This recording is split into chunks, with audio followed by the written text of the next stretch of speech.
Gravitation बोलिया तुसी, जिहड़ा इलैक्ट्रिसिटी है बिजली ताप। तुसी कम करो सब तो पहले ना इंडैक्स ते आके फिजिक्स के टॉपिक्स देखो। पहले आप ये डिस्कस करते हैं भी फिजिक्स टॉपिक्स किहड़े-किहड़े आते हैं। तो सब तो पहला टॉपिक किहड़ा जी, यूनिट्स। यूनिट्स का मतलब इकाइयां होंदा। सैकेंड आ गया जी मोशन। हुण इत्थे न्यूटन्स लॉ ऑफ मोशन दिता होया, आपां मोशन लिख लैंदे गल्लां।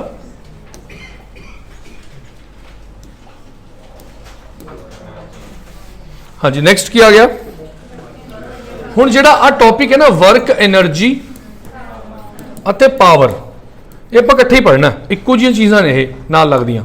नैक्सट देखो की आ गया ग्रेविटी या ग्रेविटेशन। नैक्सट हाँ जी, हाँ सैटेलाइट्स, ये भी ग्रेविटेशन का ही टॉपिक है, सैटेलाइट्स। नैक्सट मैटर, पदार्थ। वैसे तो पदार्थ का जिहड़ा डिटेलिंग है वो असीं कैमिस्ट्री च पढ़ते हैं भी पदार्थ किन्ने तरह का होंदा, लेकिन इहदे विच आपां मैटर दीयां प्रॉपर्टीज पढ़ांगे, प्रॉपर्टीज ऑफ मैटर।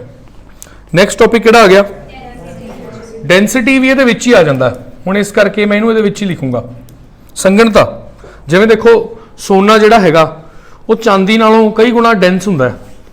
जे तुसीं मतलब इन्नी चांदी ले ली हत्थ च ते नहीं सोना ले लिया तो सोना भारी होगा ज़्यादा।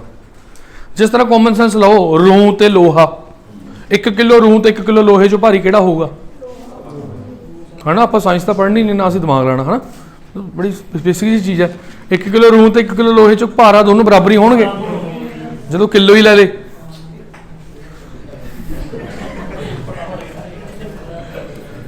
अगे आ गया वेव्स। वेव्स हाँ जी, मात्रा मात्रा तो किलो ही हो। हुण मात्रा तुसीं किस हिसाब नाल, मात्रा मापण दीयां भी कई इकाइयां ने। जे तुसीं उहदा वॉल्यूम देख रहे हो, आयतन, ठीक है ना, आयतन ज़्यादा होगा। मात्रा तो किलो ही है, वजन के हिसाब नाल तो किलो ही है। हाँ वजन किलो है, और जिहड़ी जगह हो घेर रही है, स्पेस ऑक्यूपाइड है वो ज़्यादा। वेव्स लिख लिया तो बाद देखो किहड़ा टॉपिक लिखा इत्थे, साउंड। हुण देखो वेव है ना, जिहड़ी वेव, साउंड भी एक तरह की वेव है, ठीक है ना जी। होर भी बहुत तरह की वेव्स आप पढ़ांगे, लॉन्गिट्यूडनल वगैरह वेव्स होंदियां ने। Next topic light, LIGHT। हाँ जी, हाँ हीट टॉपिक वखरा एक टॉपिक है, हीट। कोई गल नहीं, अगे पिछे लिख लो ताकि है। नैक्सट इलैक्ट्रिसिटी, हाँ एटॉमिक फिजिक्स या न्यूक्लियर फिजिक्स, ये विच ही आ गई रेडियोएक्टिविटी। होर नैनो टैक्नोलॉजी। देखो ये तो एक उभरती हुई ब्रांच है फिजिक्स की, कोई लिमिट थोड़ी है। फिजिक्स का मतलब देखो ना, इस ब्रह्मांड की सृष्टि ही फिजिक्स के लॉज तो हुई है, तो ये कोई अज नवा सबजैक्ट नहीं है। जिदा जोड़े सबजैक्ट आप पढ़ते हैं हुण, पोलीटिकल साइंस, इकनॉमिक्स, ये सबजैक्ट मतलब कंपैरेटिवली नवे ने, पर जी फिजिक्स है, जोड़े भौतिक नियम ने, वो तो उस दिन तो ही, उस मोमेंट तो ही स्टार्ट हो गए थे जिस मोमेंट तो यह ब्रह्मांड शुरू होया। खैर वो किस तरह होया, ब्रह्मांड किस तरह बनया, ये चीज़ां असीं जियोग्राफी च पढ़ते हैं। जो असीं यूनीवर्स बारे पढ़ते हैं, बिग बैंग थ्योरी, एक बहुत बड़ा विस्फोट होया सीगा 13.8 बिलियन साल पहला, वो वक्रियां चीज़ां ने। हालांकि उन्होंने रूट्स सारे फिजिक्स चों ही लए गए ने। तो जेकर तुसीं फिजिक्स की गल करो तो मॉडर्न फिजिक्स का जिहड़ा फादर हैगा वो किहनूं कहा जाता है, अल्बर्ट आइनस्टाइन नूं कहा जाता, ठीक है ना। इन्होंने की खास है आइनस्टाइन बारे दसो, आइनस्टाइन बारे की गल तुसीं जानते हो, what do you know about him. कि उन्हें एक इक्वेशन दी सी, जे तुसीं सारे ने देखी हो, E = mc²। यही इक्वेशन सब तो मतलब फेमस इक्वेशन है। एनर्जी मास इक्विवेलेंस, E का मतलब एनर्जी, M का मतलब मास, और C का मतलब होंदा लाइट की स्पीड, स्पीड ऑफ लाइट। ये अपने आप एक बहुत डूंगी इक्वेशन है, छोटी जी है।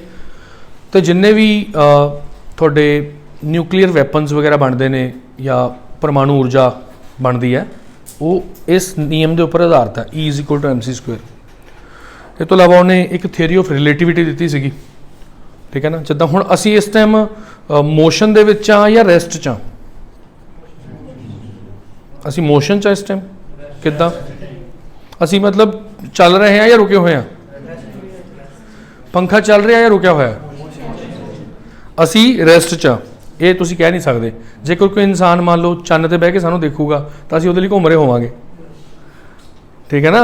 तो वो तो ਉਹਦਾ फ्रेम है जिथे वो बैठा।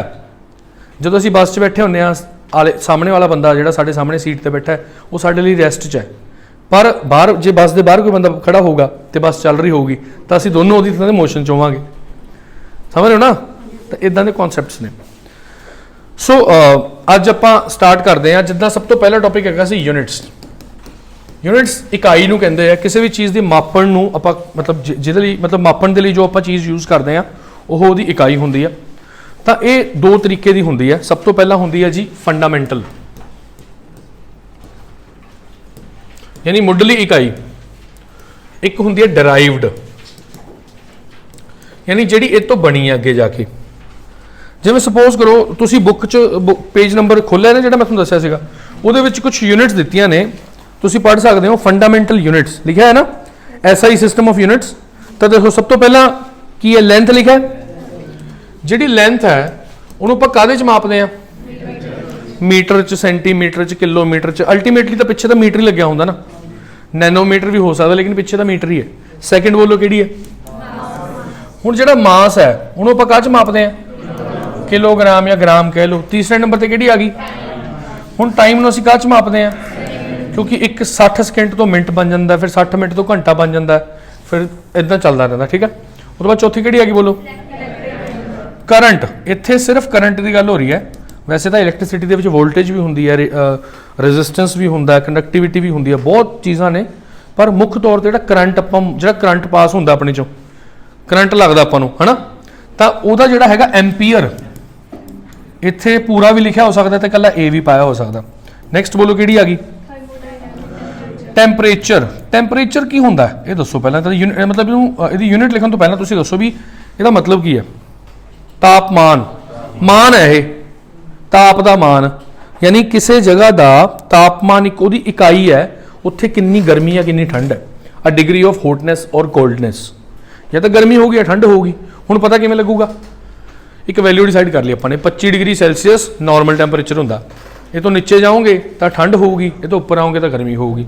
ਤਾਂ ਇਹਦੇ ਲਈ ਆਪਾਂ ਕਿਹੜੀ ਯੂਨਿਟ ਲਿਖੀ ਇੱਥੇ, ਕੈਲਵਿਨ। ਦੇਖੋ ਵੈਸੇ ਤੁਸੀਂ ਹਮੇਸ਼ਾ ਸੈਲਸੀਅਸ ਜਾਂ ਸੈਂਟੀਗ੍ਰੇਡ ਸੇਮ ਹੀ ਚੀਜ਼ ਹੁੰਦੀ ਹੈ, ਉਹ 'ਚ ਮਾਪਦੇ ਹੋ, ਲੇਕਿਨ ਸਾਇੰਟੀਫਿਕਲੀ ਜਦੋਂ ਅਸੀਂ ਕੈਲਕੂਲੇਟ ਕਰਦੇ ਹਾਂ ਟੈਂਪਰੇਚਰ ਨੂੰ ਦੇਖਦੇ ਹਾਂ ਥਰਮੋਡਾਇਨਮਿਕਸ 'ਚ, ਤਾਂ ਕੈਲਵਿਨ ਦੇ ਨਾਲ ਹੀ ਜ਼ਿਆਦਾਤਰ ਟਾਈਮ 'ਤੇ ਕੀਤਾ ਜਾਂਦਾ। ਇਹ ਤੋਂ ਇਲਾਵਾ ਹੋਰ ਬਹੁਤ ਸਾਰੀਆਂ ਯੂਨਿਟਸ ਨੇ ਇਹਨੂੰ ਕੱਢਣ ਦੀਆਂ। ਫਾਰਨਹੀਟ ਵੀ ਹੈਗੀ ਆ, ਆਪਣੀ ਬੋਡੀ ਦਾ ਟੈਂਪਰੇਚਰ ਆਪਾਂ ਫਾਰਨਹੀਟ ਦੇ ਨਾਲ ਮਾਪਦੇ ਹਾਂ। ਇਹਨਾਂ ਦਾ ਇੱਕ ਫਾਰਮੂਲਾ ਹੈ, ਕੈਲਵਿਨ, ਫਾਰਨਹੀਟ ਅਤੇ ਸੈਂਟੀਗ੍ਰੇਡ। ਇਹਨਾਂ ਦਾ ਇੱਕ ਫਾਰਮੂਲਾ ਹੈ, ਮੈਂ ਤੁਹਾਨੂੰ ਜਦੋਂ ਹੀਟ ਪੜਾਂਗੇ ਆਪਾਂ ਉਹ 'ਚ ਪੜਾਵਾਂਗੇ। ਨੈਕਸਟ ਕਿਹੜੀ ਯੂਨਿਟ ਆ ਗਈ ਬੋਲੋ, ਲਿਊਮਿਨੋਸਿਟੀ। ਲਿਊਮੀਨਸ ਇਨਵਰਟਰ ਦਾ ਨਾਮ ਸੁਣਿਆ ਹੋਣਾ। ਲਿਊਮੀਨਸ ਇਨਵਰਟਰਸ ਆਉਂਦੇ ਨੇ, ਬੈਟਰੀ ਆਉਂਦੀ ਹੈ, ਤਾਂ ਇਹ ਲਾਈਟ ਦੀ ਯੂਨਿਟ ਹੈ, ਕੈਂਡੇਲਾ। ਸਹੀ ਹੈ। ਤੇ ਲਾਸਟ ਕਿਹੜੀ ਆ ਗਈ ਜੀ, ਅਮਾਊਂਟ ਆਫ ਸਬਸਟੈਂਸ। ਹੁਣ ਇਹ ਚੀਜ਼ ਨਵੀਂ ਹੈ ਤੁਹਾਡੇ ਵਾਸਤੇ ਹੈ ਨਾ, ਅਮਾਊਂਟ ਆਫ ਸਬਸਟੈਂਸ। ਦੇਖੋ ਇਹਦੀ ਯੂਨਿਟ ਹੈਗੀ ਹੈ ਮੋਲ। ਹੁਣ ਇਹ ਮੋਲ ਹੁੰਦਾ ਕੀ ਹੈ, ਆਪਾਂ ਜਦੋਂ ਕੈਮੀਕਲ ਰਿਐਕਸ਼ਨਸ ਕਰਾਉਣੇ ਆ ਨਾ, ਪਰਮਾਣੂ ਆਪਣਾ ਮਤਲਬ ਜਿਹੜੀਆਂ ਸਾਡੀਆਂ ਰਸਾਇਣਿਕ ਕਿਰਿਆਵਾਂ ਹੁੰਦੀਆਂ ਨੇ, ਉਹਦੇ 'ਚ ਇੱਦਾਂ ਗ੍ਰਾਮਾਂ ਦੇ ਹਿਸਾਬ ਨਾਲ ਨਹੀਂ ਪਾਈਦਾ ਹੁੰਦਾ ਕੈਮੀਕਲ, ਮੋਲਸ ਦੇ ਹਿਸਾਬ ਨਾਲ ਪਾਈਦਾ ਹੁੰਦਾ। ਸੋ ਮੋਲ ਕਾਹਦੀ ਇਕਾਈ ਹੈ, amount of substance in a chemical reaction. Okay. So ਇਹ ਤਾਂ 7 ਹੋ ਗਈਆਂ ਫੰਡਾਮੈਂਟਲ ਯੂਨਿਟਸ।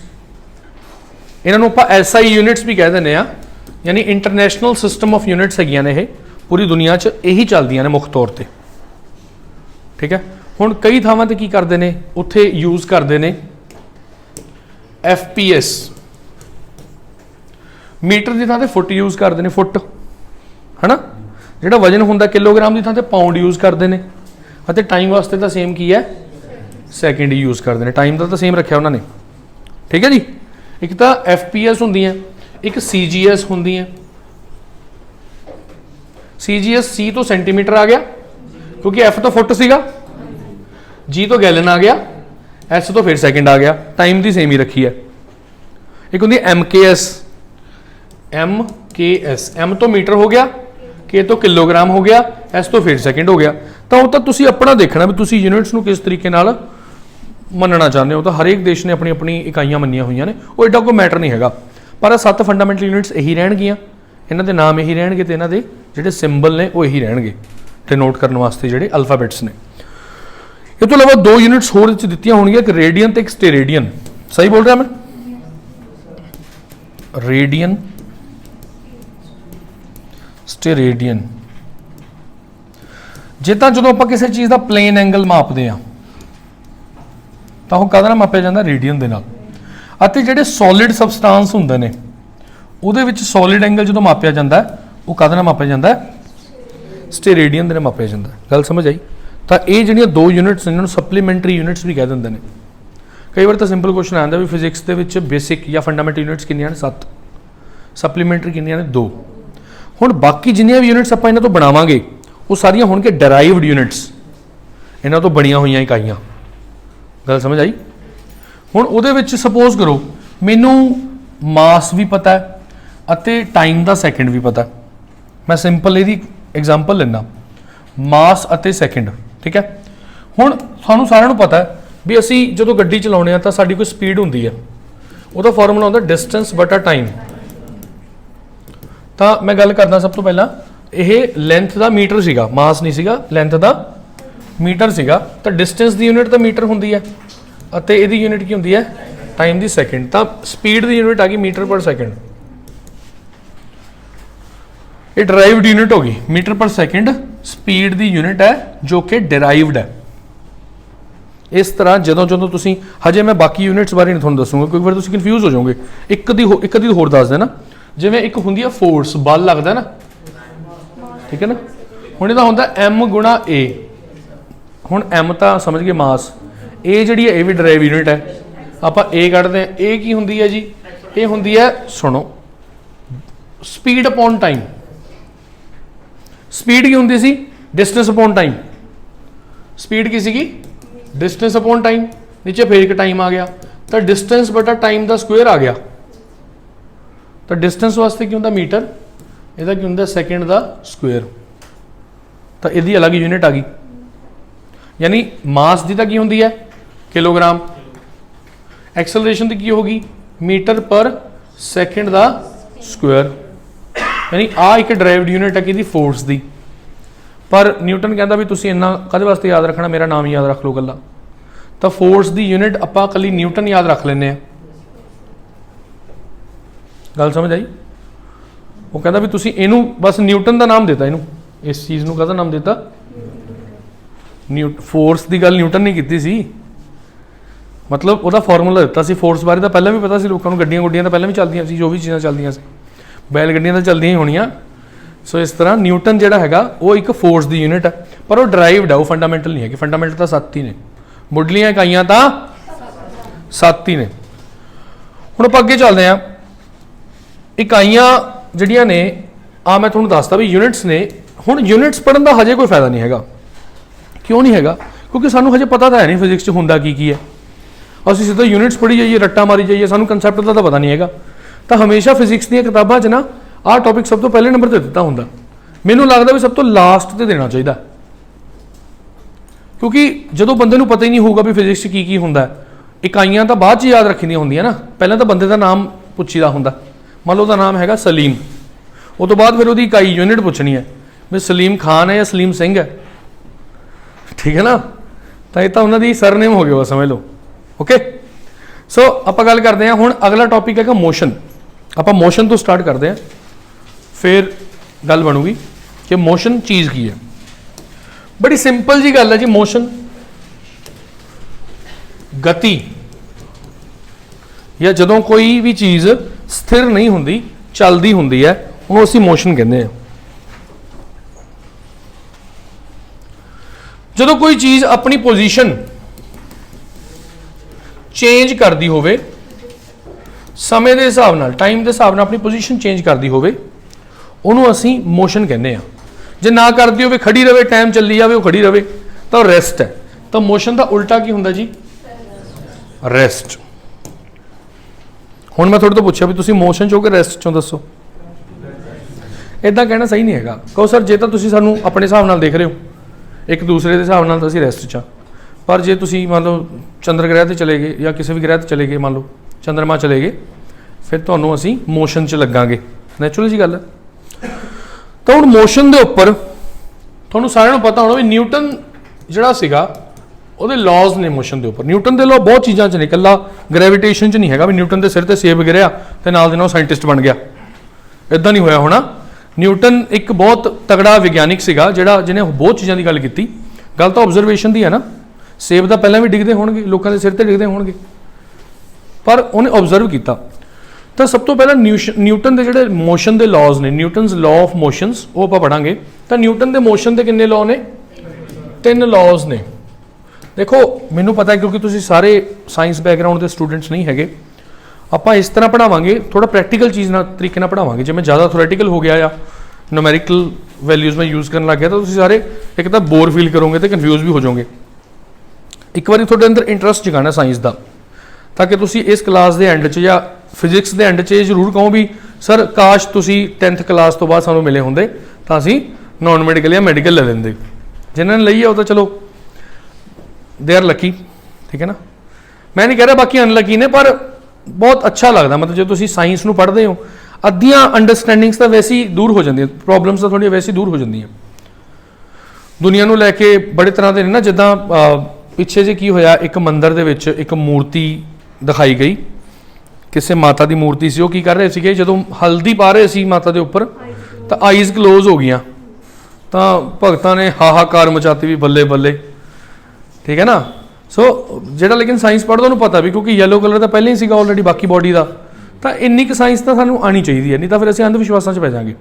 ਪਰ ਚਲੋ ਹਰ ਬੰਦੇ ਦੀ ਆਪਣੀ ਵੈਲਿਊਜ਼ ਨੇ, ਸਿੰਬੋਲਿਜ਼ਮ ਹੈ ਹਰ ਇੱਕ ਜਗ੍ਹਾ 'ਤੇ, ਠੀਕ ਹੈ ਨਾ। ਜਾਂ ਫਿਰ ਤੁਸੀਂ ਦੇਖਿਆ ਹੋਣਾ ਕਈ ਮੰਦਿਰਾਂ ਦੇ ਵਿੱਚ ਜਦੋਂ ਅੱਗ ਨਿਕਲਦੀ ਹੈ ਨੀਚੋਂ ਦੀ ਤਾਂ ਜਵਾਲਾ ਦੀ ਪੂਜਾ ਕੀਤੀ ਜਾਂਦੀ ਹੈ, ਜਵਾਲਾ ਜੀ ਦੀ ਪੂਜਾ ਕੀਤੀ ਜਾਂਦੀ ਹੈ, ਤਾਂ ਉਹ ਮਾਨਤਾ ਉਹਨਾਂ ਦੀ ਆਪਣੀ।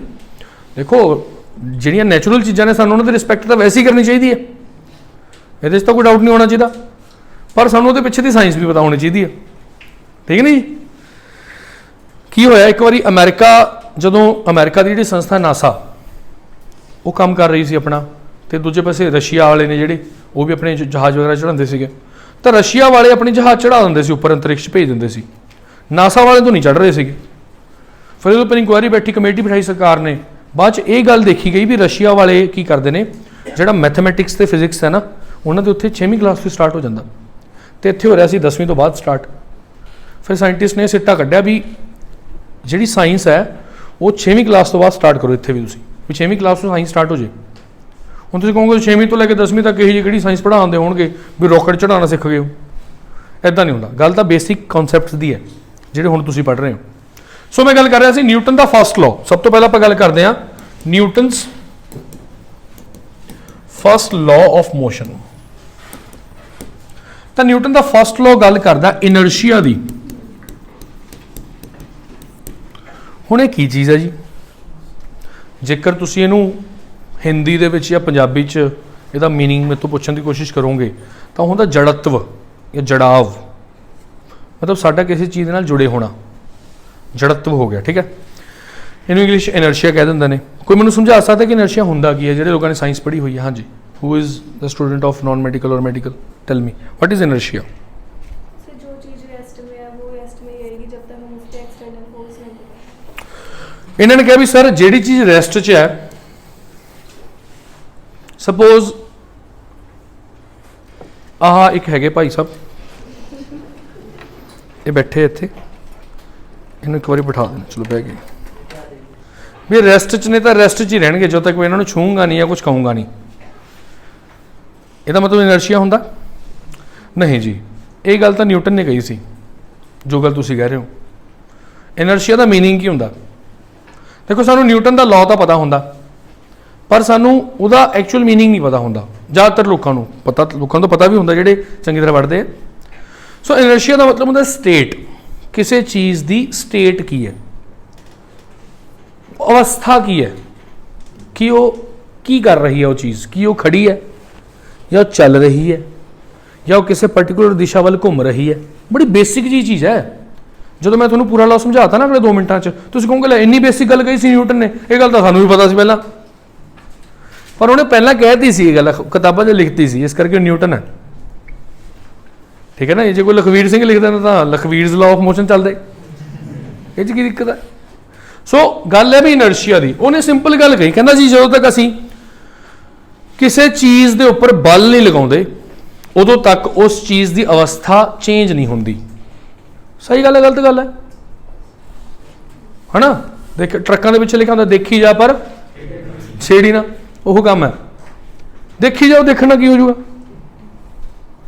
पर वो जो तक असी हुण एक फ्रैक्चर हो गया होना इहदा, तो मोशन च आ गया हुण अपने आप, ठीक है ना? या फिर जो कई लोग पखे हाथ ना रोक लेंदे ने, देखिया ना? सो वो भी एक एग्जाम्पल है भी उन्हें जो जोर लाया, फोर्स लगाई, तो रोकया पखा, तो वह इनर्शिया चेंज हो गया। ठीक है जी? तो 3 तरीके का कॉन्सैप्ट ने समझाया। एक तो होंदा inertia of rest, inertia of motion, inertia of direction. हुण किसी चीज़ की डायरैक्शन चेंज करनी है तो भी तो तुहानूं फोर्स ही लाउणी पैनी है, बल ही तो लगाना पैना। बड़ी बेसिक गल है, तो यार पता ही है सानू। शेर सुत्ता है तो सुत्ता रहन दो, गल ये है। जे एक बार थोड़े पिछे पै गया फिर थोनों भजना पैना। सो ये इनर्शिया। हुण तुसीं कहोगे सर ठीक है जी, तो हुण सानूं लग गया पता भी इनर्शिया का मतलब अवस्था होंदी है, या तो कोई चीज़ खड़ी होगी या चल रही होगी या किसी पर्टिकुलर डायरैक्शन च आपां उहनूं घुमाना है, तो सानूं उहनूं फोर्स देनी पऊगी। जो गड्डी नूं इदां घुमाने हो तां ही तो घुमदी है ना, अपने तो नहीं घुम जाती। ठीक है, ये गल तो पता लग गया। हुण पेपर च क्वेश्चन आउंदा जी, सिंपल क्वेश्चन आऊगा, दसो जी न्यूटन का पहला लॉ काहदी गल करदा? इनर्शिया दी। ओके है। सैकेंड क्वेश्चन क्या होगा भी दसो इनर्शिया की गल किहड़ा लॉ करदा? न्यूटन का पहला लॉ करदा। चलो सेम ही क्वेश्चन हो गया। नैक्सट वो पूछूगा इनर्शिया होंदा की है? सानूं पता अवस्था होंदी है। It is a state of a body, it may be इधर रेस्ट और मोशन और इन अ डायरैक्शन। ये भी क्लीयर हो गया। होर प्रैक्टिकल आंसर की हो सकता है? इसका प्रैक्टिकल आंसर यही है भी जेकर सपोज करो कोई इंसान बस च बैठा, बस चल रही है, इकोदम बस का जो ड्राइवर वो ब्रेक मारदा, तो कुछ होंदा? असी अगे नहीं झुकते, असी पहला मोशन च सीगे, इकोदम रेस्ट च हो गए, या फिर जो इकोदम गड्डी स्टार्ट होंदी है पिछे। ठीक है ना? होर एग्जाम्पल लैने, चलो ये एग्जाम्पल एक होर है। जो सपोज तुसी एक चादर या एक पायदान नहीं होंदा जिहड़ा नीचे कालीन नहीं बिछदे, जिहड़े कालीन या मैट नूं चक्किया बाहर लैके गए, उन्होंने बाहर जाके छंडकता, तुसी छंडकण का समझदे ना, झाड़ता, तो वो की होगा? वो मिट्टी बाहर निकल जूगी, अपने आप तो नहीं मिट्टी बाहर निकल के आ जूगी। बस न्यूटन का पहला लॉ ही गल कहता। तो ये क्वेश्चन जो दो मैं तुहानूं दसे, जनरली यही क्वेश्चन पूछे जाते हैं भी, या फिर जो कोई बंदा चलती बस चों बाहर नूं छाल मारदा तो की हुंदा? गिरदा ना एकदम। यही गल है। ਜਾਂ ਤਾਂ ਹੌਲੀ ਹੋਵੇ बस, फिर उस हिसाब नाल जिन्नी बस की स्पीड है उस स्पीड नाल ही वो तुरे फिर भज्जे बस के नाल नाल, फिर तो नहीं गिरूगा। पर जे एकदम जाके तो खड़ जूगा, क्योंकि फोर्सिस ने जिहड़ियां एक पासे इन्नी ज़्यादा फोर्स लग रही सी, पर वो उपर ही सीगा, इस करके फोर्स जीरो सी वो उपर। पर जो एकदम उन्हें अपना फ्रेम रैफरेंस चेंज किया तो फोर्स उत्ते अप्लाई होगी। एक ना पिछे जे एक मैं छोटी जी वीडियो देख रहा सी, की होया 3 जने सीगे मोटरसाइकिल ते, वो किसी ट्रक के विचों चोरी करना चाहते सी। उन्होंने मोटरसाइकिल पिछे लाया ट्रक दे, एक बंदा खड़ा होया मोटरसाइकिल के अगे, तो उन्हें ट्रक नूं इदां फड़िया तो एकदम ट्रक के उपर चढ़ गया।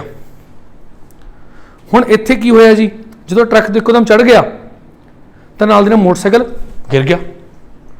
उन्होंने फिजिक्स तो पढ़ी नहीं होनी, बेवकूफा ने चोरी करन तुर पे। ठीक है ना?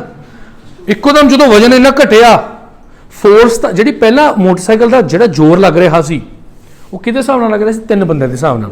हुण जो बंदा उतर गया, उपर चला गया, वो जो जोर सी फोर्स एकदम घट गई ना, तो एकदम मोटरसाइकिल ने स्पीड फड़ ली तो वो गिर गए। हुण तो हैंडल नहीं होया, वो घबरा गया, क्योंकि मोटरसाइकिल एकदम स्पीड फड़ ले, हैंडल तो भी कर सकता सी उन्होंने, पर एकदम जाके मोटरसाइकिल विच वज्जिया वो ट्रक के, उत्थे गिर गया।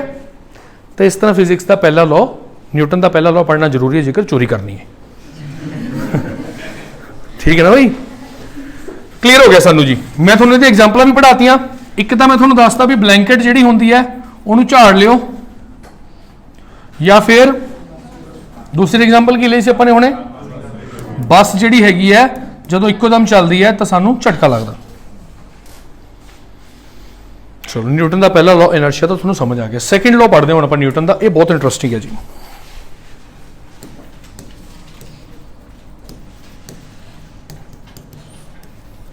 Newton second law of motion. Newton का सैकेंड लॉ मोशन का जो तो मैं सिंपल शब्दों कहना हो फिर तो यह है भी यह फोर्स की गल करता। फोर्स की हुंदा जी? बल हुंदा।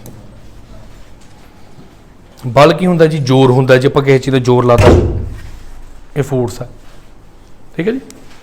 पर हुण ਇਹਦਾ ਫਾਰਮੂਲਾ ਸਾਰਿਆਂ ਨੂੰ ਤੁਹਾਨੂੰ ਪਤਾ ਹੀ ਹੈ ਵੀ m × a ਆ ਫਾਰਮੂਲਾ ਹੁੰਦਾ m × a। ਹੁਣ ਮੈਂ a ਸਮਝਾਉਣਾ ਚਾਹੁੰਦਾ, ਮੈਨੂੰ ਪਤਾ ਇਸ ਕਲਾਸ 'ਚ ਬੈਠੇ 80% ਸਟੂਡੈਂਟਸ ਨੂੰ a ਬਾਰੇ ਪਤਾ ਨਹੀਂ ਹੈਗਾ। m ਤਾਂ ਠੀਕ ਹੈ, ਮਾਸ ਹੁੰਦਾ ਜੀ, a ਹੁੰਦੀ ਹੈ ਜੀ ਐਕਸਲਰੇਸ਼ਨ। ਹੁਣ ਇਹਦਾ ਪ੍ਰੈਕਟੀਕਲ ਜਾਂ ਐਕਚੁਅਲ ਮੀਨਿੰਗ ਕੀ ਹੈ?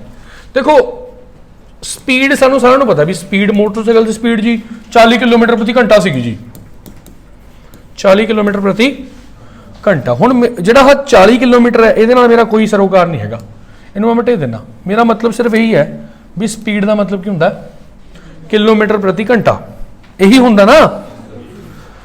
चलो किलोमीटर प्रति घंटा की थां ते तुसीं मीटर पर सैकेंड भी लै सकदे हो, तो कोई दिक्कत नहीं तुहानूं। किलोमीटर की थां ते मीटर लै लो, घंटे की थां ते सैकेंड ले लो, तां कि मतलब ये होया भी जिवें एक इंसान जिहड़ा हैगा सपोज वो 20 मीटर पर सैकेंड दी उहदी स्पीड है, मतलब एक सेकंड च वो 20 मीटर चल पैंदा। अगले सेकंड च 40 चलूगा, वो तो अगले सेकंड च 60 चलूगा, वो तो अगले सेकंड च फिर 120 लाइक दैट। पर ये तो होगी उसकी स्पीड कॉन्स्टेंट है, मतलब उसकी स्पीड बिल्कुल फिक्स है, इन्नी स्पीड नाल ही चल रहा भी। जो 20 सेकंड कढ़ना हो तो 400 आंसर आ जाऊगा, क्योंकि 20 गुणा भी 400 हो जाऊगा, 10 सेकंड 200 चला जाऊगा। बड़ी सिंपल जी गल है। पर इदा नहीं होंदा हैगा, कदे भी जिहड़ी स्पीड है वो कॉन्स्टेंट भी हो सकती है। पंखा चल रहा कॉन्स्टेंट स्पीड नाल चल रहा, ठीक है ना। लेकिन जे मैं गल करा असी जो जाने असीं कदे भी कॉन्स्टेंट स्पीड नाल ही जांदे, साडी स्पीड या तो वधदी रहिंदी है, घटदी रहिंदी है, या चेंज होंदी रहिंदी, फ्लक्चुएट होंदी रहिंदी है। सो जदों समय के हिसाब नाल स्पीड ही चेंज होने लग जाए, पहला तो समय के हिसाब नाल डिस्टेंस चेंज हो रहा सी ना, हुण समय के हिसाब नाल स्पीड ही चेंज होने लग गई। इसदा मतलब पहला 1 सेकंड च वो 20 मीटर जाता सी, हुण 1 सेकंड च वो 40 मीटर जा रहा है, फिर अगले 1 सेकंड च वो 60 मीटर जा रहा है। तो हरेक सेकंड उसकी स्पीड कितनी कितनी वध रही है? 20 मीटर पर सैकेंड उसकी स्पीड हरेक सेकंड वध रही है। 1 सेकंड बाद उसकी स्पीड 20 मीटर पर सैकेंड होर ज़्यादा हो जाती है, यानी उसकी रफ्तार तेज होंदी जा रही है। तो बस आपां की कीता, जिहड़ा साडा फार्मूला सीगा स्पीड वाला, उहदे नाल नीचे बटा टी होर लाता, एक बारी टाइम नाल उहनूं होर डिवाइड करता, तो उत्थों दी बन जाती है। ये जो बटा टाइम एक होर ला देने तो कैंसल नहीं होंदा, इहदे नाल मल्टीप्लाई हो जाता हुंदा, तो बन जाता मीटर पर सैकेंड का स्क्वेयर। हुण सिंपल भाषा में फिर दस रहा, एक्सलरेशन का मतलब होंदा जब समय के हिसाब नाल स्पीड भी चेंज होंदी रहे, स्पीड भी वधदी रहे। एक तो बिल्कुल फिक्स स्पीड है, 60 की स्पीड नाल ही जा रहा, पर नहीं वो वधांदा जा रहा, वो एक्सलरेशन भी कितनी वधांदा जा रहा, फिर आपां देख लांगे। 5 भी हो सकता, 10 भी हो सकता, 2 भी हो सकता, 0.5 भी हो सकता, वट एवर, साने की लेना। चलो जी, हुण इहदा मतलब की है, कहंदा तुसीं किसी चीज़ ते बल लाना,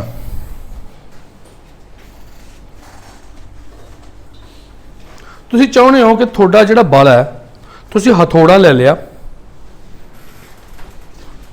सपोज आ हथौड़ा वैसे प्लास है, तो तुसीं बल लाउणा, तुसीं इस कंध ते बल लाया, या इस मेज ते लाता। तुसीं गल नोट करियो, जो मैनूं मार रहा सीगा, हुण उदों सपोज मैं एक मेख है मेरे को, मेख मैं इहदे विच अंदर उहनूं लैके जाना, ठीक है, कि मैं इदां इदां मारूंगा,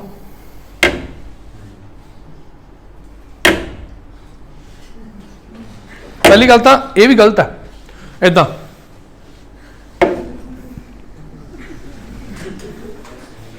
पॉसिबल नहीं है।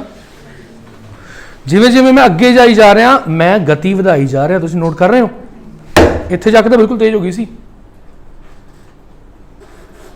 अदरवाइज मैं की कर रहा, फिर जे मैं नॉर्मल एक स्पीड नाल जाने, फिर तो मैं सिर्फ इन धक्का ला रहा, क्योंकि मैं तो एक स्पीड नाल जाई जा रहा, धक्का लाई जा रहा बस। ਉਹਦਾ ਕੀ मतलब है? फिर न्यूटन का सैकेंड लॉ नहीं काम करता, फिर तो न्यूटन का थर्ड लॉ काम करूगा। जो असीं एक मेख नूं एक दीवार दे विच अंदर लगाना हैगा, तो सानू जिवें जिवें असीं साडा हत्थ दूरों दी नेड़े जांदा जांदा है, साडी स्पीड वधदी जांदी है, ये गल हुंदी। तो फोर्स तद ही लगदी है मास तो होना ही चाहिए किसी चीज़ का। हुण जिन्ना हैवी मेरा हथौड़ा होगा उन्नी ही ज़्यादा जल्दी मैं उस मेक नूं उस कंध च ला पाऊंगा। जे मान लो हथौड़ा मैं कागज़ का हथौड़ा ले लिया, दसो कि मैं उन्होंने किल नूं उहदे विच मर पाऊंगा? पॉसिबल है नहीं है। तो मास तो जरूरी है ना। हुण एक ईसी एक्सेलरेशन भी जिवें जिवें अगे मैं जाई जा रहा, मैंने स्पीड बढ़ानी पैनी है। इदां नहीं, मैं इदां नहीं कर सकता, इदां मैंने स्पीड बढ़ानी पैनी, एकदम फोर्स लानी पैनी, एक्सेलरेशन जाना पैना। ये गल कहंदा थोड़ा न्यूटन का सैकेंड लॉ। ओके, असल च ये इन्नी ईजीली इन्हें आ गल नहीं कहती सी, ये पिछे भी एक फॉर्मूला सीगा न्यूटन का जिहड़ा सैकेंड लॉ है। वो की कहंदा सी, कहंदा फोर्स जिहड़ी हुंदी है वो कादे बराबर हुंदी है?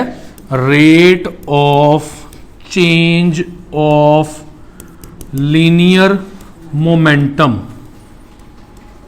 हुण मोमेंटम शब्द लिखता मैं इत्थे।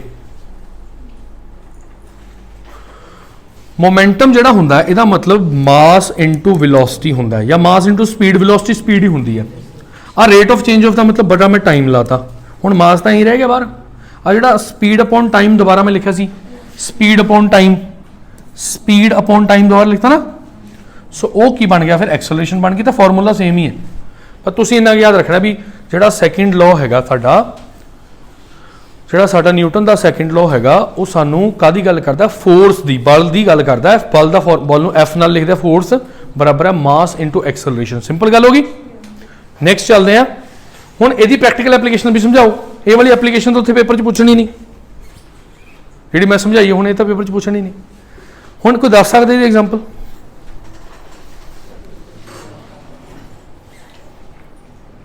Any idea?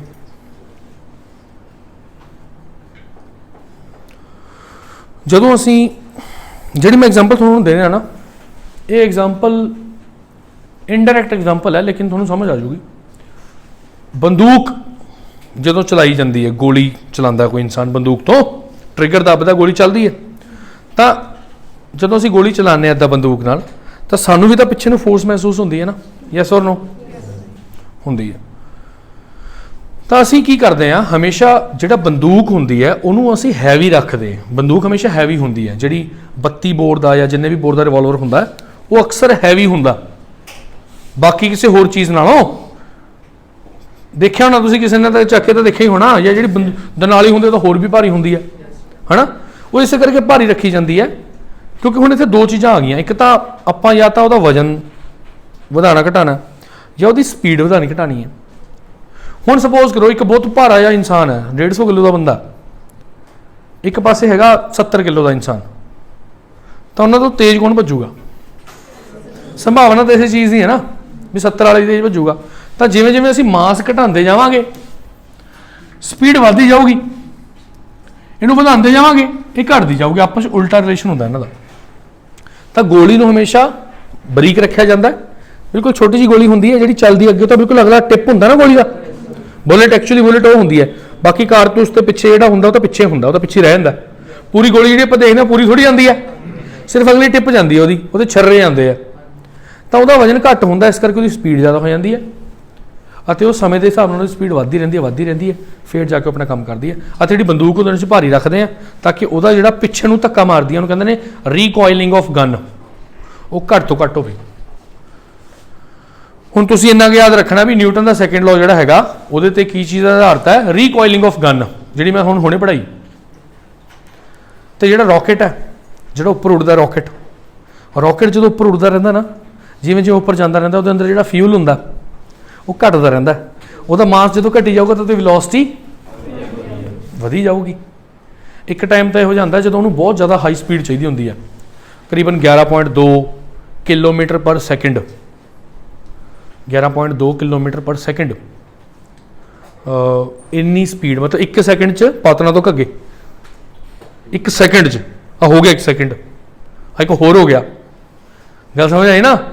ਤਾਂ ਇੰਨੀ ਸਪੀਡ ਉਹਨੂੰ ਚਾਹੀਦੀ ਹੁੰਦੀ, ਕਹਿੰਦੇ ਐਸਕੇਪ ਵੈਲੋਸਿਟੀ, ਜੇ ਉਹਨੇ ਧਰਤੀ ਤੋਂ ਬਾਹਰ ਨਿਕਲਣਾ। ਜਦੋਂ ਪੁਆਇੰਟ 1 ਵੀ ਘਟ ਗਈ ਉਹਦੇ ਕਿਤੇ ਸਿਰ 'ਚ ਲੱਗੂਗਾ ਕਿਤੇ ਜਾ ਕੇ, ਇੰਨੇ ਪੈਸੇ ਲਾਉਂਦੇ ਰੋਕਟ ਤੇ, ਸਭ ਬੇਕਾਰ ਜਾਣਗੇ। ਸੋ ਐਨੀਵੇਜ਼ ਤੁਹਾਨੂੰ ਕਲੀਅਰ ਹੋ ਗਿਆ ਇਹ ਗੱਲ। ਇਹ ਤੋਂ ਇਲਾਵਾ ਇੱਕ ਹੋਰ ਐਗਜ਼ਾਮਪਲ ਮੈਂ ਤੁਹਾਨੂੰ ਦਿੰਦਾ। ਉਹ ਐਗਜ਼ਾਮਪਲ ਹੈ ਵੀ ਜਦੋਂ ਅਸੀਂ ਉਹ ਖੇਡਦੇ ਆ ਆਪਣਾ ਸਨੂਕਰ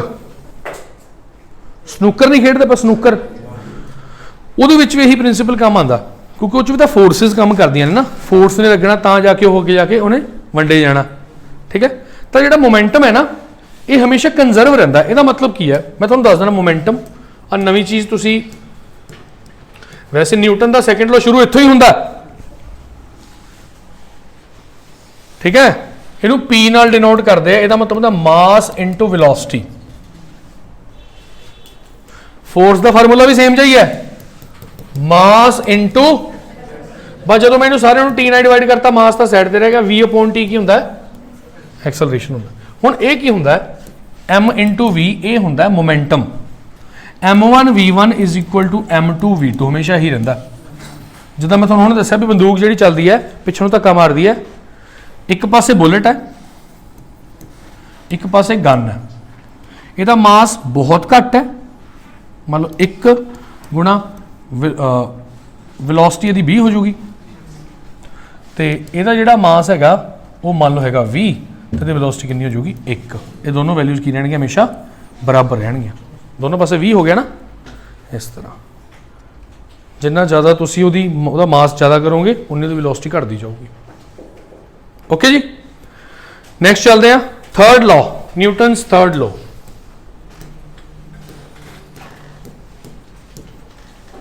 ਆਫ ਮੋਸ਼ਨ। ਉਹਨੇ ਕਿਹਾ ਸੀਗਾ ਜੀ at every action there is a equal and opposite, ਉਹਨੇ ਕਿਹਾ ਸੀ equal and opposite।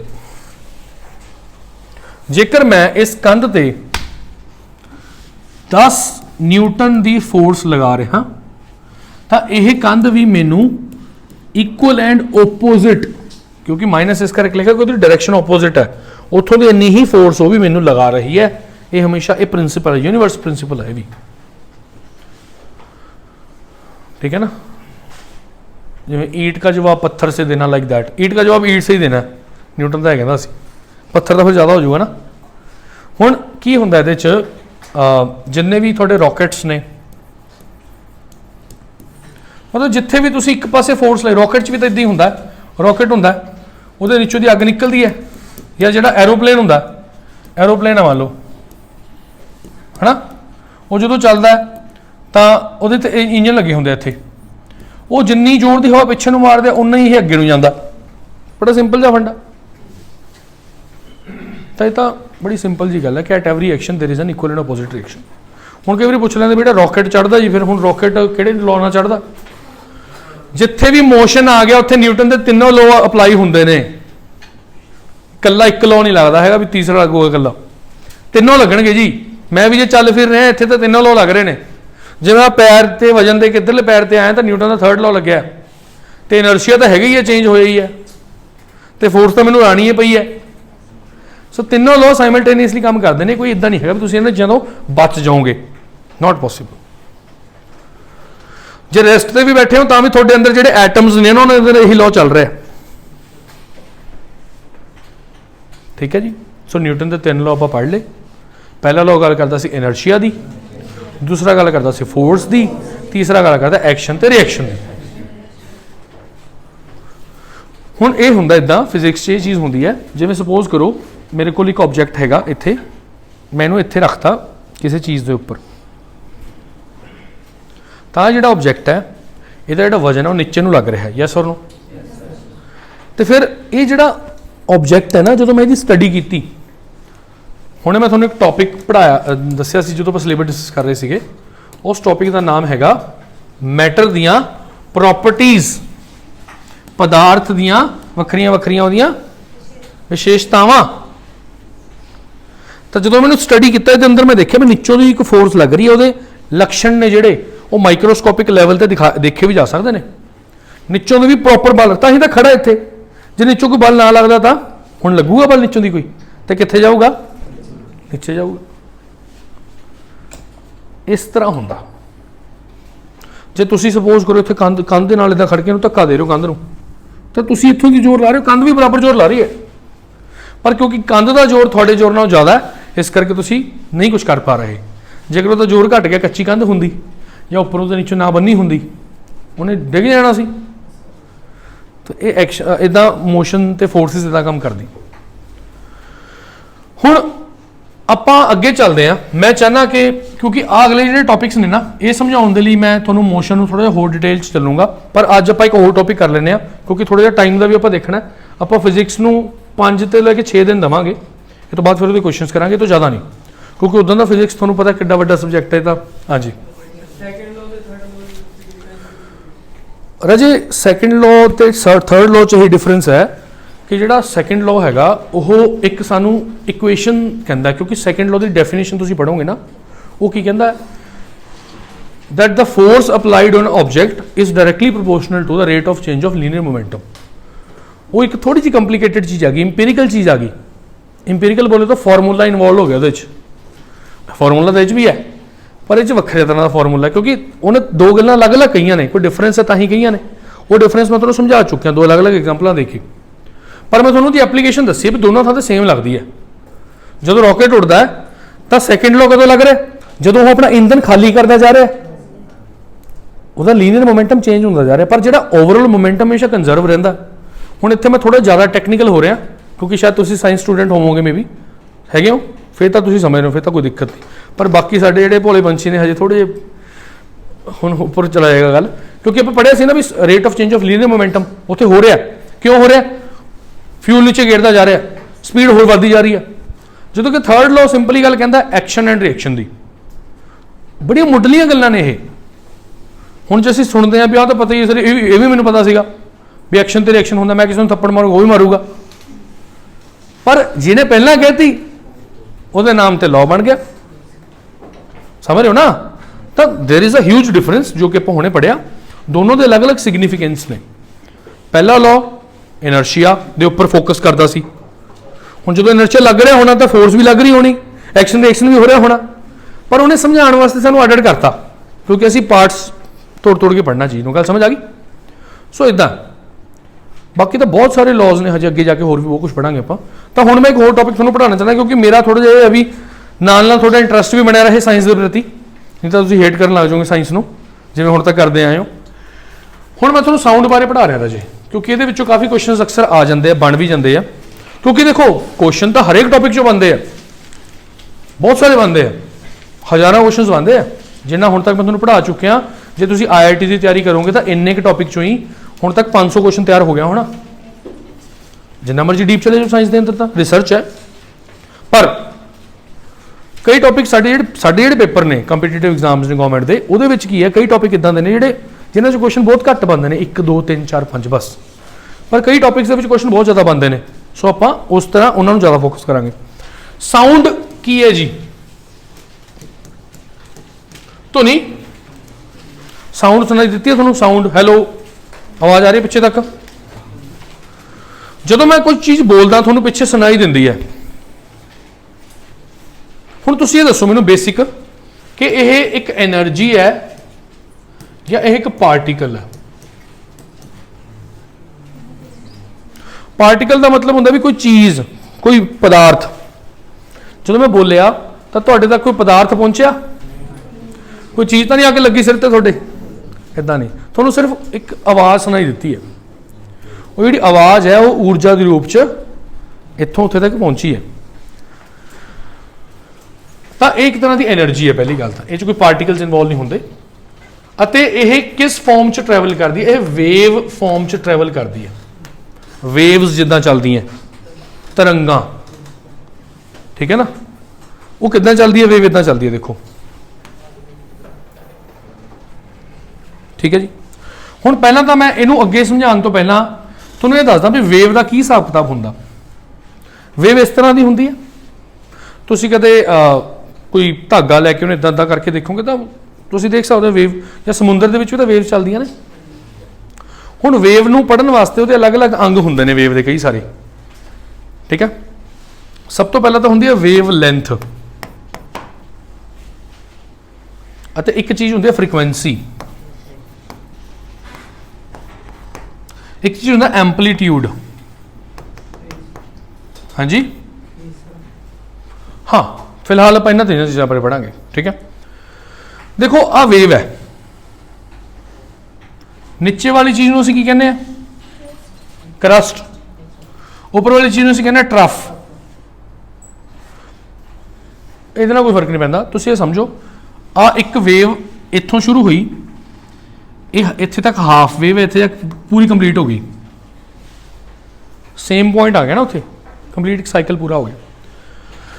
ਤਾਂ ਦੋ ਸਿਮਿਲਰ ਪੁਆਇੰਟਸ ਦੇ ਵਿੱਚ ਜਿਹੜਾ ਡਿਸਟੈਂਸ ਹੁੰਦਾ ਹੈ, ਲੈਂਥ ਹੁੰਦੀ ਹੈ, ਉਹਨੂੰ ਅਸੀਂ ਸਿੰਪਲੀ ਕੀ ਕਹਿੰਦੇ ਆ ਵੇਵ ਲੈਂਥ ਕਹਿੰਦੇ ਆ। ਦੋ ਵੇਵਸ ਦੇ ਵਿਚਕਾਰ ਦੀ ਲੈਂਥ ਨੂੰ ਵੇਵ ਲੈਂਥ ਕਹਿੰਦੇ ਆ। ਹੁਣ ਗੱਲ ਕੀ ਹੈ ਵੀ ਇਹ ਵੇਵ ਲੈਂਥ ਜਿਹੜੀ ਹੈ ਜਿੰਨੀ ਲੰਬੀ ਹੋਊਗੀ, ਦੇਖੋ ਵੇਵ ਫਿਰ ਇਦਾਂ ਦੀ ਹੁੰਦੀ ਜਾਊਗੀ ਨਾ, ਵੇਵ ਆ ਲੰਬੀ ਹੈ ਨਾ ਬਹੁਤ ਜ਼ਿਆਦਾ, ਤੇ ਛੋਟੀ ਕਿਸ ਤਰ੍ਹਾਂ ਹੋਊਗੀ। ਹੁਣ ਇੱਥੇ ਤਾਂ ਵੇਵ ਲੈਂਥ ਇੰਨੀ ਸੀ, ਇੱਥੇ ਵੇਵ ਲੈਂਥ ਕਿੰਨੀ ਹੈ, ਸਿਰਫ ਘਟ ਗਈ। ਪਰ ਜਿੰਨੀ ਜ਼ਿਆਦਾ ਵੇਵ ਲੈਂਥ ਹੋਊਗੀ ਉਹਨਾਂ ਵੇਵ ਨੂੰ ਪਾਸ ਕਰਨ ਲੱਗੇ ਟਾਈਮ ਵੀ ਜ਼ਿਆਦਾ ਲੱਗੂਗਾ, ਨੈਚੁਰਲ ਜੀ ਗੱਲ ਆ। ਜਿੰਨੀ ਵੇਵ ਦੀ ਲੈਂਥ ਘੱਟ ਹੋਊਗੀ ਆਪਸ 'ਚ ਉਨੀਆਂ ਜ਼ਿਆਦਾ ਵੇਵਸ ਪਾਸ ਹੋ ਜਾਣਗੀਆਂ। ਤਾਂ ਕਿੰਨੀਆਂ ਵੇਵਸ ਪਾਸ ਹੁੰਦੀਆਂ ਨੇ ਇੱਕ ਸੈਕਿੰਡ ਦੇ ਵਿੱਚ, ਇਸ ਚੀਜ਼ ਨੂੰ ਅਸੀਂ ਫ੍ਰੀਕੁਐਂਸੀ ਕਹਿੰਦੇ ਆ। ਸਪੋਜ਼ ਕਰੋ ਜੀ ਫ੍ਰੀਕੁਐਂਸੀ ਦਾ ਮਤਲਬ ਤਾਂ ਬੜਾ ਸਿੰਪਲ ਜਿਹਾ ਹੁੰਦਾ ਵੀ ਕਿੰਨੀਆਂ ਵੇਵਸ ਇੱਕ ਸੈਕਿੰਡ 'ਚ ਇੱਕ ਪਾਰਟਿਕੂਲਰ ਪੁਆਇੰਟ ਤੋਂ ਪਾਸ ਹੋ ਰਹੀਆਂ ਨੇ, ਉਹਦੀ ਫ੍ਰੀਕੁਐਂਸੀ ਹੈ। ਤੁਹਾਡੀ ਵੀ ਤਾਂ ਫ੍ਰੀਕੁਐਂਸੀ ਹੋ ਸਕਦੀ ਹੈ ਕਿ ਬਈ ਤੁਸੀਂ ਮਤਲਬ ਕਿੰਨੇ ਦਿਨਾਂ ਬਾਅਦ ਇੱਥੇ ਆਉਂਦੇ ਹੋ।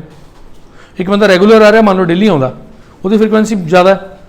ਇੱਕ ਬੰਦਾ ਇੱਕ ਦਿਨ ਛੱਡ ਕੇ ਆਉਂਦਾ, ਮੰਨ ਲਓ ਉਹਦੀ ਫ੍ਰੀਕੁਐਂਸੀ ਅੱਧੀ ਰਹਿ ਗਈ। ਇੱਕ ਬੰਦਾ ਮੰਨ ਲਓ 2 ਦਿਨ ਛੱਡ ਕੇ ਆਉਂਦਾ, ਫਿਰ ਉਹਦੀ ਫ੍ਰੀਕੁਐਂਸੀ 1/3 ਰਹੇਗੀ। ਤਾਂ ਬਸ ਜਿੰਨੀਆਂ ਵੇਵਸ ਪਾਸ ਹੋ ਰਹੀਆਂ ਨੇ, ਕਿੰਨੀ ਤੇਜ਼ ਵੇਵ ਲੰਘਦੀ ਹੈ। ਜੇ ਵੇਵ ਲੈਂਥ ਵੱਡੀ ਹੋਊਗੀ ਤਾਂ ਹੌਲੀ ਜਾਊਗੀ, ਫ੍ਰੀਕੁਐਂਸੀ ਘੱਟ ਹੋਊਗੀ, ਨੈਚੁਰਲ ਜੀ ਗੱਲ ਹੈ। ਵੇਵ ਲੈਂਥ ਅਤੇ ਫ੍ਰੀਕੁਐਂਸੀ ਆਪਸ 'ਚ ਉਲਟੀਆਂ ਹੁੰਦੀਆਂ, ਇਹ ਗੱਲ ਸਮਝ ਆ ਗਈ। ਐਂਪਲੀਟਿਊਡ ਕੀ ਹੁੰਦਾ ਕਿ ਉਸ ਵੇਵ ਦੇ ਵਿੱਚ ਜ਼ੋਰ ਕਿੰਨਾ, ਮੈਗਨੀਟਿਊਡ ਕਿੰਨਾ ਉਹਦਾ। ਹੁਣ ਮੈਂ ਇੱਕ ਮੀਨ ਪੋਜੀਸ਼ਨ ਡਿਕਲੇਅਰ ਕਰਤੀ ਇੱਦਾਂ, ਤਾਂ ਆਹ ਜਿਹੜਾ ਡਿਸਟੈਂਸ ਹੈ ਨਾ, ਉਹਦਾ ਐਂਪਲੀਟਿਊਡ ਹੈ ਆਹ।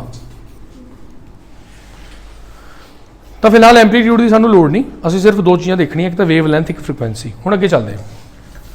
ਤਾਂ ਕਿਸੇ ਵੀ ਵੇਵ ਨੂੰ ਪਛਾਣਿਆ ਜਾਂਦਾ ਹੈ ਉਹਦੀ ਵੇਵ ਲੈਂਥ ਦੇ ਨਾਲ ਜਾਂ ਉਹਦੀ ਫ੍ਰੀਕੁਐਂਸੀ ਦੇ ਨਾਲ।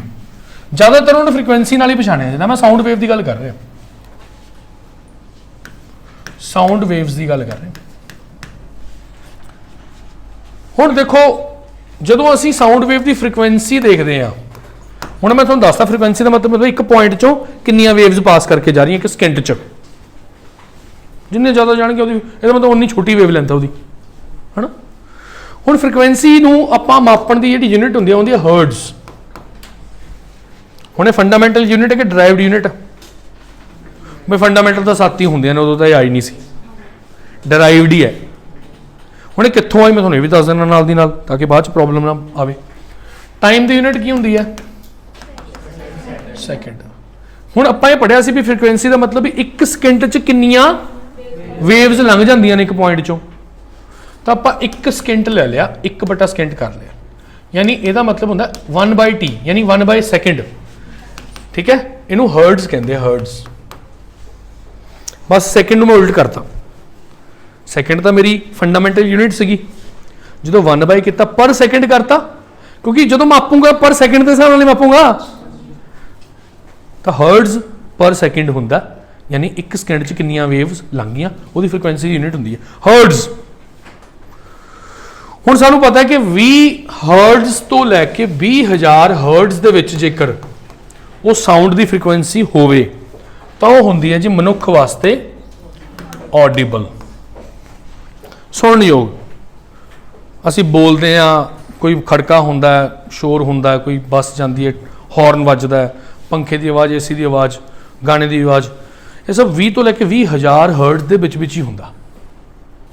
ਠੀਕ ਹੈ ਜੀ। ਜੇ 20 ਹਰਟਜ਼ ਤੋਂ ਨੀਚੇ ਆ ਜੀ ਆਪਾਂ, 20 ਹਰਟਜ਼ ਤੋਂ ਨੀਚੇ, ਤਾਂ ਉਹਨੂੰ ਕੀ ਕਹਿੰਦੇ ਆ ਜੀ, ਇਨਫਰਾਸੋਨਿਕ। ਉਹਨੂੰ ਕੀ ਕਹਿੰਦੇ ਆ, ਇਨਫਰਾਸੋਨਿਕ। ਯਾਨੀ 20 ਮਤਲਬ 5 ਹਰਟਜ਼ ਹੈ ਜਾਂ 7 ਹਰਟਜ਼ ਹੈ, ਲੈਸ ਦੈਨ 20 ਹਰਟਜ਼। ਜੇ 20,000 ਹਰਟਜ਼ ਤੋਂ ਉੱਪਰ ਚਲੇ ਜੀ ਆਪਾਂ, ਉਹਨੂੰ ਕਹਿੰਦੇ ਅਲਟਰਾਸੋਨਿਕ, ਯਾਨੀ ਵਿਚ ਇਜ਼ ਗ੍ਰੇਟਰ ਦੈਨ 20,000 ਹਰਟਜ਼। ਹੁਣ ਇਹ ਕਿੱਥੇ ਕਿੱਥੇ ਪੈਦਾ ਹੁੰਦੀਆਂ, ਜਿੱਦਾਂ ਜਦੋਂ ਕਦੇ ਅਰਥਕੁਏਕ ਆਉਂਦਾ ਨਾ, ਭੂਚਾਲ ਆਉਂਦਾ, ਜਾਂ ਮੰਨ ਲਓ ਜਦੋਂ ਕੋਈ ਬਿਲਡਿੰਗ ਕੋਲੈਪਸ ਹੁੰਦੀ ਹੈ ਜਾਂ ਕੋਈ ਵੋਲਕੈਨੋ ਜਿਹੜਾ ਹੈਗਾ ਉਹ ਇਰਪਟ ਹੁੰਦਾ, ਫਟਦਾ, ਉਦੋਂ ਅਕਸਰ ਇਹੋ ਜਿਹੀਆਂ ਸਾਊਂਡਸ ਆਉਂਦੀਆਂ ਨੇ ਜਿਹੜੀਆਂ 20 ਹਰਟਜ਼ ਤੋਂ ਘੱਟ ਫ੍ਰੀਕੁਐਂਸੀ ਵਾਲੀਆਂ ਹੁੰਦੀਆਂ ਨੇ। ਡੈਂਪਡ ਸਾਊਂਡ ਆਉਂਦੀ ਹੈ, ਬੜੀ ਦਬੀ ਹੋਈ ਆਵਾਜ਼, ਗੜ ਗੜ ਗੜ ਗੜ ਗੜ। ਗੱਲ ਸਮਝ ਆਈ?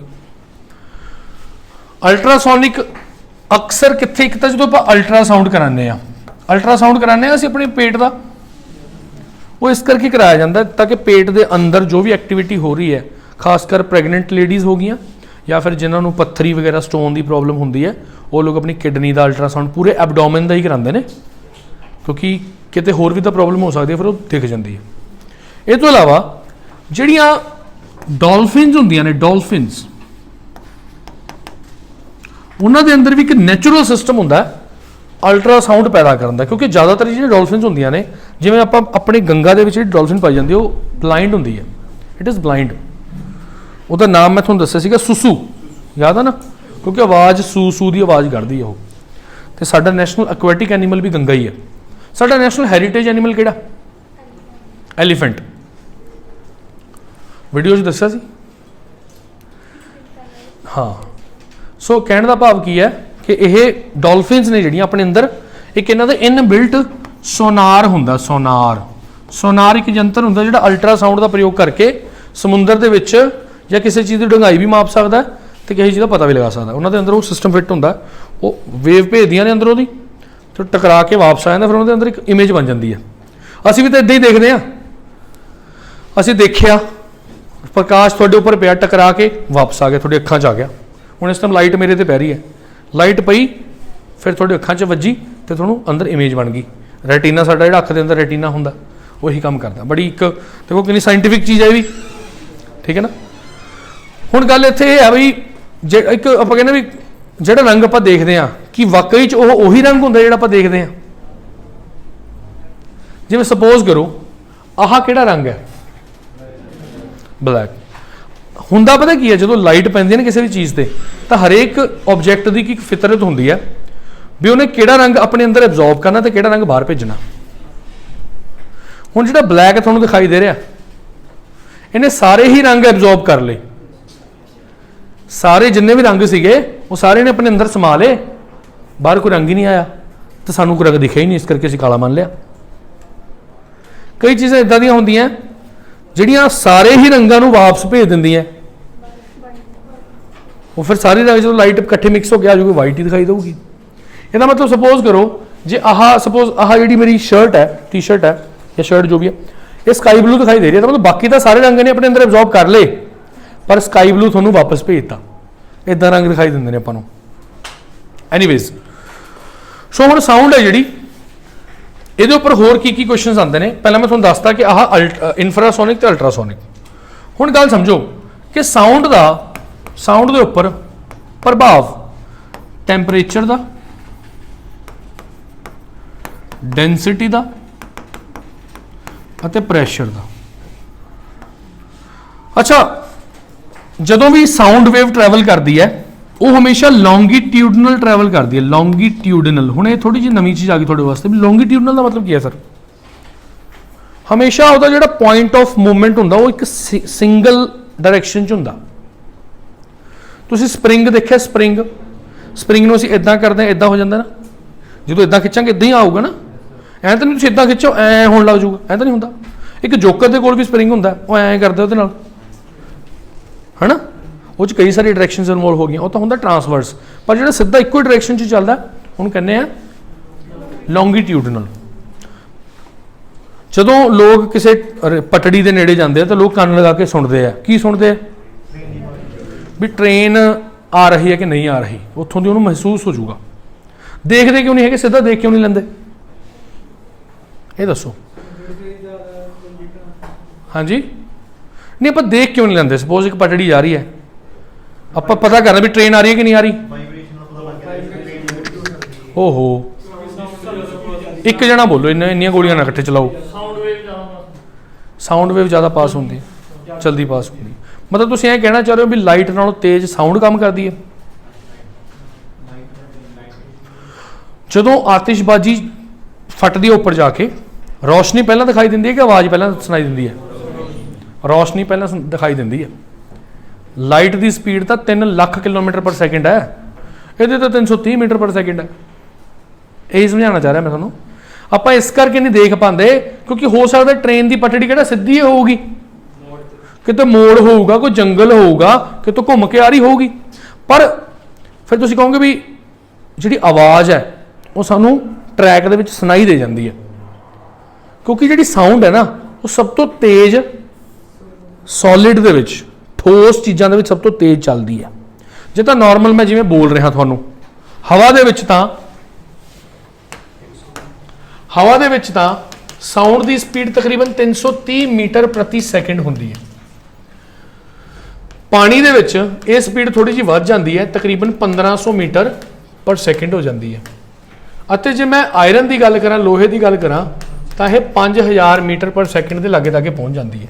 जिमें जिमें उसकी संघनता वधी जाऊगी, साउंड की स्पीड, जिमें हवा तो बहुत घट संघनी होंदी है, पानी थोड़ा ज़्यादा संघना होंदा, लोहा सब तो ज़्यादा संघना होंदा। यस और नो? तो जिमें जिमें संघनता डेंसिटी वधी जाऊगी, स्पीड ऑफ साउंड भी वधी जाऊगी। टैंपरेचर जिमें जिमें तापमान वधूगा, साउंड की स्पीड वधूगी कि घटूगी? गर्मियां च वधिया सुनाई दिंदा है या सर्दियां च? वैसे साडे काने ने शार्प नहीं है कि असीं पछाण लांगे, जदी कहता गर्मियां च टोपी पाई होंदी है ना। ये देखा गया कि जिमें जिमें टैंपरेचर वधदा है, साउंड की स्पीड भी वधदी है। ये देखा गया, एक्सपैरीमेंट के नाल देखा गया। सो थोड़ा एक्सपैरीमेंट करने की कोई लोड़ नहीं, ठीक है ना? थोड़ा जिहा याद कर लो। अच्छा, प्रैशर पैंदा ना, सारे किते प्रैशर है।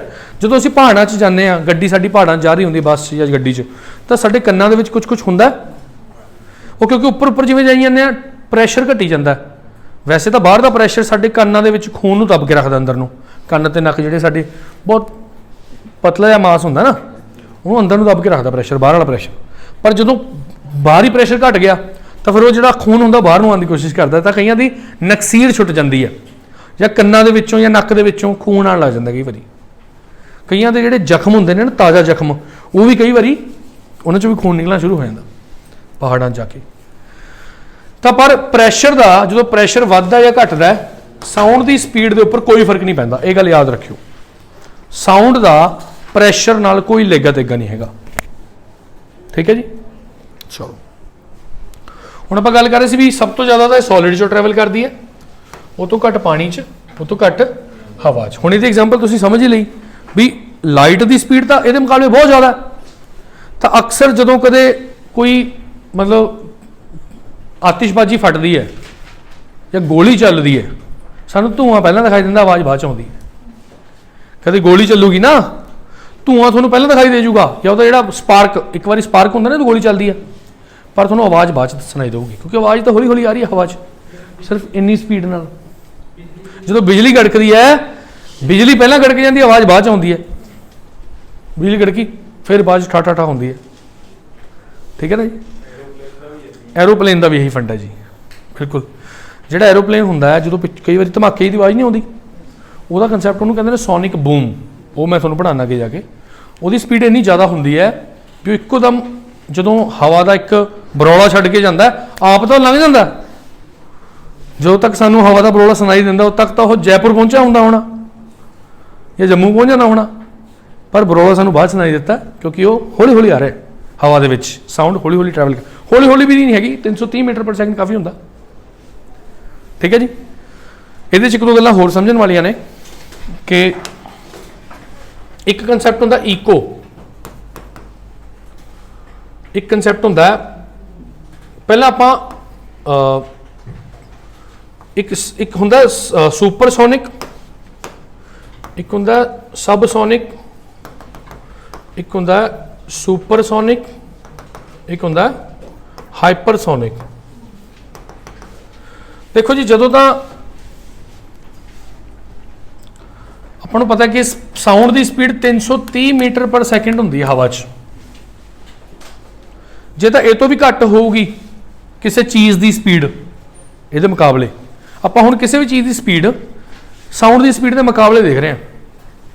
ਜਹਾਜ਼ ਦੀ ਸਪੀਡ ਤਾਂ 660 ਮੀਟਰ ਪਰ ਸੈਕਿੰਡ ਵੀ ਹੋ ਸਕਦੀ ਹੈ। ਜਹਾਜ਼ ਦੀ ਸਪੀਡ ਤਾਂ 2000 ਮੀਟਰ ਪਰ ਸੈਕਿੰਡ ਵੀ ਹੋ ਸਕਦੀ ਹੈ। ਜਿਹੜੇ ਲੜਾਕੂ ਵਿਮਾਨ ਹੁੰਦੇ ਨੇ ਬਹੁਤ ਤੇਜ਼ ਚੱਲਦੇ ਨੇ।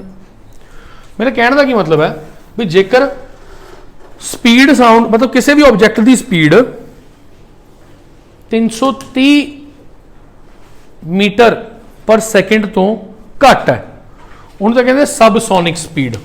ਵੀ ਇਹ ਸਬਸੋਨਿਕ ਮਿਸਾਈਲ ਹੈ। ਇਹਨੂੰ ਇੱਕ ਮੈਕ ਕਹਿੰਦੇ, ਇਹਨੂੰ ਕਹਿੰਦੇ ਇੱਕ ਮੈਕ ਨੰਬਰ। ਇੱਕ ਆਪਾਂ ਯੂਨਿਟ ਫਿਕਸ ਕਰ ਲਈ ਵੀ ਜਿੰਨੀ ਸਾਊਂਡ ਦੀ ਸਪੀਡ ਹਵਾ 'ਚ ਹੁੰਦੀ ਹੈ 330 ਮੀਟਰ ਪਰ ਸੈਕਿੰਡ, ਉਹਨੂੰ ਅਸੀਂ ਇੱਕ ਮੈਕ ਕਿਹਾ ਕਰਾਂਗੇ। ਇਸ ਤੋਂ ਬਾਅਦ ਕੀ ਕਿਹਾ ਕਰਾਂਗੇ? ਮੈਕ ਨੰਬਰ।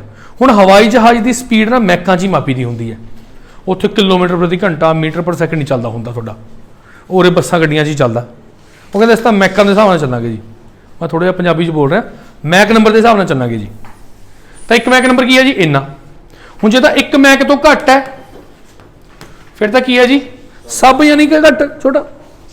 ਜੇ 1 ਤੋਂ 5 ਮੈਕ ਦੇ ਵਿਚਕਾਰ ਹੈ ਫਿਰ ਕੀ ਹੈ ਜੀ? ਸੁਪਰ। ਜੇ 5 ਮੈਕ ਤੋਂ ਵੀ ਜ਼ਿਆਦਾ ਹੈ ਯਾਨੀ ਉਸ ਜਹਾਜ਼ ਦੀ ਸਪੀਡ ਜਾਂ ਉਸ ਮਿਸਾਈਲ ਦੀ ਸਪੀਡ ਸਾਊਂਡ ਦੀ ਸਪੀਡ ਨਾਲੋਂ 5 ਗੁਣਾ ਤੋਂ ਵੀ ਜ਼ਿਆਦਾ, ਫਿਰ ਉਹ ਕੀ ਹੋਗੀ ਜੀ? ਹਾਈਪਰਸੋਨਿਕ ਸਪੀਡ ਹੋਗੀ। ਜਿੰਨੀਆਂ ਵੀ ਮਿਸਾਈਲਸ ਨੇ, ਜਿੱਦਾਂ ਮੈਂ ਤੁਹਾਨੂੰ ਦਿਖਾ ਵੀ ਦਿੰਦਾ, ਆਪਾਂ ਚੈੱਕ ਕਰ ਲੈਂਦੇ ਹਾਂ। ਜਿਹੜੀ ਬ੍ਰਹਮੋਸ ਮਿਸਾਈਲ ਹੈ ਉਹਦੀ ਜੇ ਆਪਾਂ ਸਪੀਡ ਮਾਪਾਂਗੇ, ਵੈਸੇ ਤਾਂ ਇੱਥੇ ਪਰ ਮੀਟਰ ਪਰ ਸੈਕਿੰਡ ਵੀ ਆ ਗਿਆ, ਆਪਾਂ ਤਾਂ ਕੱਚ ਦੇਖਣੀ ਹੈ ਜੀ, ਅਸੀਂ ਤਾਂ ਮੈਕ 'ਚ ਦੇਖਾਂਗੇ। ਕਿੰਨੀ ਹੈ ਜੀ? ਦੇਖੋ ਤੁਹਾਡੇ ਸਾਹਮਣੇ ਹੈ। ਇਹਦਾ ਮਤਲਬ ਇਹ ਸੁਪਰਸੋਨਿਕ ਕਰੂਜ਼ ਮਿਸਾਈਲ ਹੈ। ਸੁਪਰਸੋਨਿਕ ਹੈ। ਜੇ 5 ਮੈਕ ਤੋਂ ਜ਼ਿਆਦਾ ਹੁੰਦੀ ਫਿਰ ਹਾਈਪਰਸੋਨਿਕ ਹੁੰਦੀ। ਚਲੋ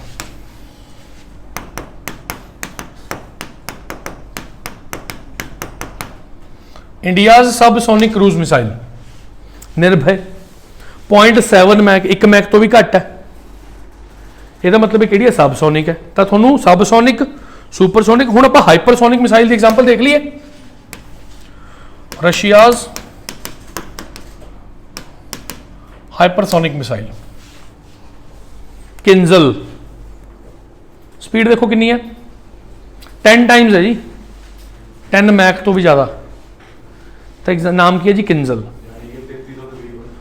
ਹਾਂ, ਮਤਲਬ ਉਹਨੂੰ 10 ਨਾਲ ਗੁਣਾ ਕਰਤਾ 3300 ਮੀਟਰ ਪਰ ਸੈਕਿੰਡ, ਯਾਨੀ 1 ਸੈਕਿੰਡ 'ਚ 3 ਕਿਲੋਮੀਟਰ ਤੋਂ ਵੀ ਜ਼ਿਆਦਾ। ਨਹੀਂ ਸਰ, ਆਪਣੇ ਕੋਲ ਬ੍ਰਹਮੋਸ ਹੀ ਹੈ ਜੀ। ਕੀ ਕਰਨੀ ਆਪਾਂ, ਇਹ ਤਾਂ ਨਾ ਹੀ ਚੱਲਣ ਤਾਂ ਹੀ ਵਧੀਆ। ਇਹ ਦੇ ਦੇਣਗੇ। ਹਾਂ, ਇੱਦਾਂ ਨਹੀਂ, ਕਿਤੇ ਨਾ ਕਿਤੇ ਇੰਡੀਆ ਅਤੇ ਰਸ਼ੀਆ ਦੇ ਵਿੱਚ ਡੈਫੀਨੇਟਲੀ ਹੁਣ ਤੱਕ ਕੋਈ ਨਾ ਕੋਈ ਤਾਂ ਡੀਲ ਹੋ ਹੀ ਚੁੱਕੀ ਹੋਊਗੀ। ਨਿਊਜ਼ ਦੇਖ ਲਓ ਜੀ। ਦੇਖੋ, ਇੰਡੀਆ ਅਤੇ ਰਸ਼ੀਆ ਦਾ 1 ਹਫ਼ਤੇ ਪਹਿਲਾਂ ਹਾਈਪਰਸੋਨਿਕ ਮਿਸਾਈਲਾਂ ਨੂੰ ਲੈ ਕੇ ਕੋਆਪਰੇਸ਼ਨ ਐਗਰੀਮੈਂਟ ਹੋਇਆ। ਤਾਂ ਕੋਈ ਗੱਲ ਨਹੀਂ ਜੀ, ਆਉਣ ਵਾਲੀਆਂ ਨੇ, ਬਸ ਵੇਟ ਕਰੋ। ਠੀਕ ਹੈ ਜੀ। ਸੋ ਅੱਜ ਵਾਸਤੇ ਨਾ ਬਹੁਤ ਹੈ ਜੀ, ਬਾਕੀ ਆਪਾਂ ਕੱਲ ਨੂੰ ਪੜ੍ਹਦੇ ਹਾਂ। ਜ਼ਿਆਦਾ ਸਾਇੰਸ ਫਿਰ